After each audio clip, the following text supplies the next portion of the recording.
মালবাহী গাড়ির চাপে যে কোনো দিন ভেঙে পড়তে পারে পূর্বস্থলী থানার লক্ষ্মীপুর দয়ের ব্রিজ।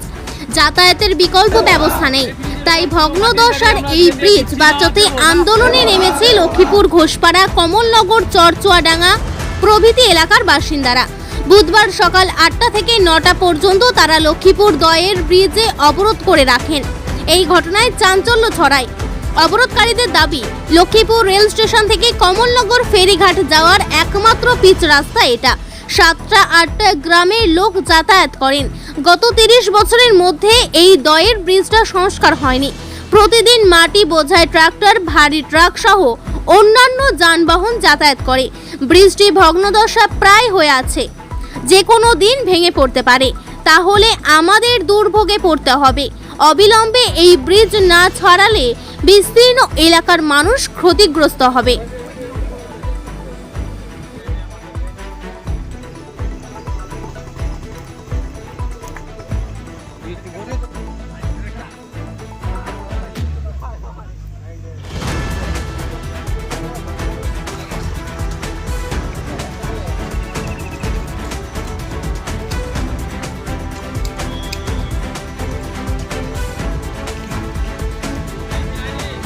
এই ব্রিজটা আমাদের পরিস্থিতি ভালো নয়, ব্রিজের খুবই খারাপ।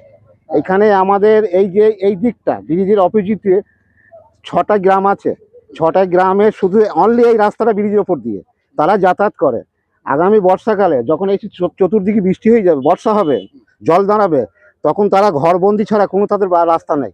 তারা যাতায়াত করবে কোথা দিয়ে? ব্রিজটা যদি ভেঙে যায়, এখন যতদিন ব্রিজটা না মেরামত না হচ্ছে ততদিন ভারী গাড়ি ব্রিজ দিয়ে চলার নিষেধ। আপনারা চলতে দেবেন না? আমরা চালাইতে দেবো কি না। ধরনের গাড়ি যাচ্ছে? এখানে মাটির ট্র্যাক্টর যাচ্ছে, মাটি কাটার ট্র্যাক্টর যাচ্ছে, অটো যাক, টোটো যাক, ঠিক আছে। প্যাসেঞ্জার দরকার হলে প্যাসেঞ্জার নামাবেন, আমি খালি গাড়ি পার করি, তারপর প্যাসেঞ্জার চাপাবে। মাটির গাড়ি কোথায় যাচ্ছে? মাটির গাড়ি এখান থেকে মাটি মানে ভাটায় যাচ্ছে, ভাটায় নামাচ্ছে। ভাটায় নামাচ্ছে। তাহলে আপনারা কি মনে করছেন এটা ভেঙে যেতে পারে? ভেঙে যেতে পারে, হ্যাঁ ভেঙে গেছে অলরেডি। ভেঙে তো অর্ধেকটা ভেতরটা ফাঁকা হয়ে গেছে। ব্রিজটা কতদিন কাজ? ব্রিজটা 50 বছর ব্রিজ। কোন কোন গ্রাম আছে এখান থেকে লোক যাচ্ছে? এখানে তামাঘাটা আছে, তামাঘাটা 2টো গ্রাম আছে, চরচুয়াডাঙ্গা পূর্বাটপাড়া আছে, কমলনগর 2টো গ্রাম আছে, কমলনগর আছে, হ্যাঁ সাজিয়ার আছে। হ্যাঁ, অথচ নদিয়া ডিস্ট্রিক্টের লোক এখান থেকে ট্রেন ধরে তারা। নদিয়ার লোক। সাজিয়ারা। কি নাম আপনার? আমার নাম সুখেন্দু ঘোষ, কোথায় বাড়ি? বাড়ি লক্ষ্মীপুর। সুবিধা বলতে আমাদের এটা প্রতিদিনের মানে একটা এমনই সেতু এটা, যেটা প্রত্যেক জনের প্রয়োজন প্রত্যেক দিন। এখানে একটা আমাদের লক্ষ্মীপুর উচ্চ বিদ্যালয় আছে। টোটাল আমাদের যে 5-6টা গ্রাম আছে, সব স্টুডেন্টগুলি ডিপেন্ডেন্ট হচ্ছে এইটা। প্লাস প্রত্যেকটা গ্রামের প্রত্যেক বাসিন্দার এই হচ্ছে একটা ব্রিজ হচ্ছে।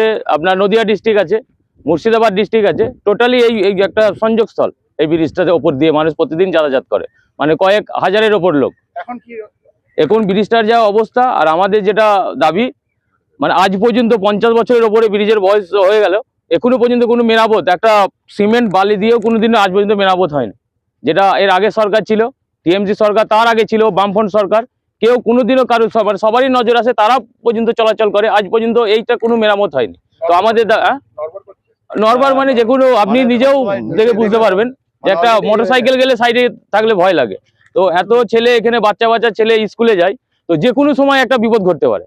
তো আমাদের দাবি এইটাই, প্রশাসনের কাছে এইটাই রাখতে চাইছি, যে যাতে আমাদের এই ব্রিজটা যত তাড়াতাড়ি সম্ভব নতুন সরকারের কাছে যাতে খুব তাড়াতাড়ি সংস্করণ হয়। তো সেইটাই আমাদের দাবি আজকে। তো সেই জন্যই আমরা টোটাল আমাদের আশেপাশে সব গ্রামের লোক নিয়ে সেইটাই আজকে আন্দোলন। আর তার আগে মানে আরো প্লাস হচ্ছে কি, মানে একে তো এরকম ব্রিজের অবস্থা, তার উপরে মাটিয়া মাফিয়া যারা আছে তারা এইখান থেকে নিয়ে, প্লাস কিছু অসাধু ব্যক্তি তারা টাকার প্রলোভনে, মানে টাকা খেয়ে এই কাজটা আজকে করাচ্ছে। কি নাম আপনার? আমার নাম কার্তিক ঘোষ, আমার লক্ষ্মীপুর ঘোষপাড়া বাড়ি।